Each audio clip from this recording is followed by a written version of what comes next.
Yo, yo, man.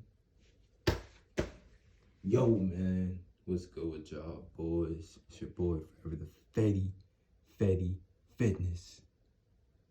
Back at it again, man. Hey, man. Day 300. Let's go. Day 300. Come on now. We still got more to go, so we ain't even gonna think about slowing down, man. We got 65 days left.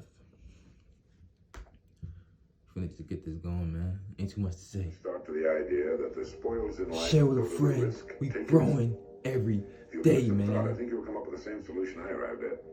A survey indicated that 98% of the men in the country are looking for security in their work. That is, they're mainly interested in losing themselves deep in the warm, nourishing viscera of some large corporation, which is fine. I'm not knocking it. I'm just commenting on it. But these are not, as a rule, the risk takers. They're more the play it safers.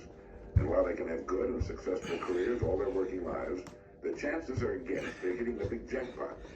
Now, the reason I say this is because this sort of life, as a rule, does not encourage a man to do much more than he has to do. And he'll usually spend his free time, which comes to something like 72 hours a week when he's neither working nor sleeping, in pursuits not calculated to help him get ahead in the world. Now, the man who risks his spare time writing a book, painting pictures, fiddling with inventions, continuing his education, is generally the one in this kind of milieu who will advance above his fellows. But the man who risks all of his time on a goal he wants to reach, on a dream in his heart, who stakes his livelihood and the livelihood of his family upon his own brains and the proper use of his time, and tackles the world single-handed, here's the risk taker to whom the spoils will generally accrue. Now, I'm not talking about the impractical dreamer and stargazer. I'm talking about the man of action who gets out and raises the dust in the world. He might take some king-sized pratfalls and be snickered at by friends and relatives with a more conservative bent, but he'll usually make the grade if he stays with it, and earn their admiration, if not envy, before he's through. You know, one of the biggest factors in his favor is the size of the group he belongs to. According to the most reliable figures I can find, this risk-taker belongs to only about 2% of the population. And since he's generally working on an idea that will in some way serve the big 98%, the odds swing rather favorably to his side. Additionally, a man on his own must think. He must devote more of his days to thinking. Conversely, the man with a good steady job who's familiar with his work and surroundings can go along pretty well from day to day without doing any creative thinking at all.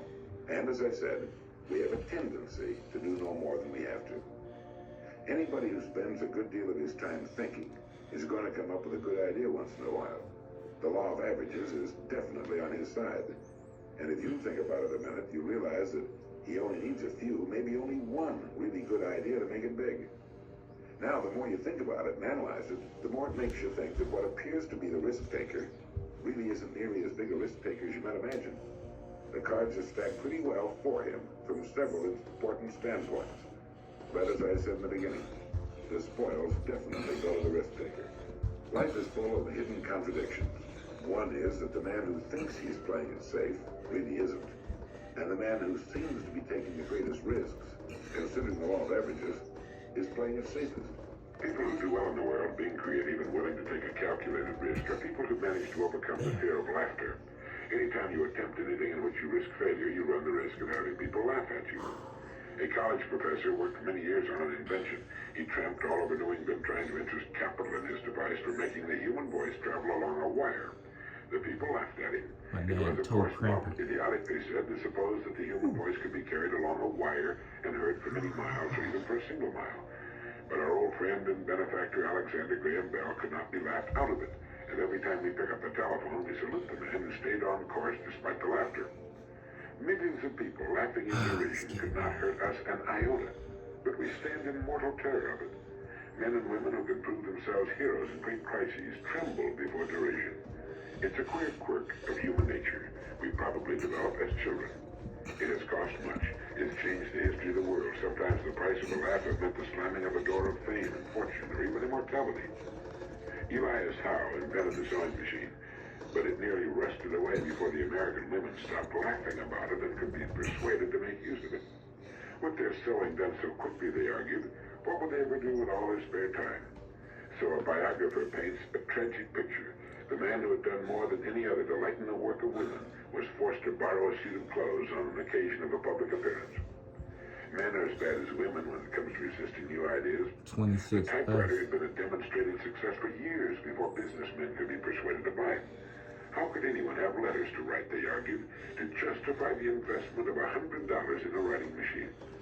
Only when the Remingtons sold patent rights to the Telegraph Company and two groups of salesmen worked in competition was the resistance finally broken down.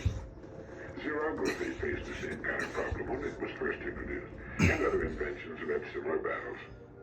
Here's an extract from a notebook of Robert Fulton, who invented the steamship which changed the world from sail to steam on the oceans of the world. He wrote, "As I had occasion daily to pass to and from the shipyard where my boat was in progress, I often loitered near the groups of strangers and heard various remarks as to the object of this new vehicle. The language was uniformly that of scorn, sneer, or ridicule.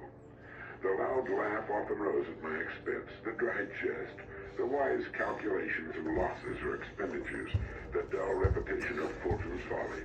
Never did a single encouraging remark, a bright hope, a warm wish cross my path. Never did a single encouraging remark, a bright hope, a warm wish cross my path. And that's about what you can expect when you try something new." Emerson once commented that no one ever falls ill, but that passers-by idly hope that he will die. And the same perverse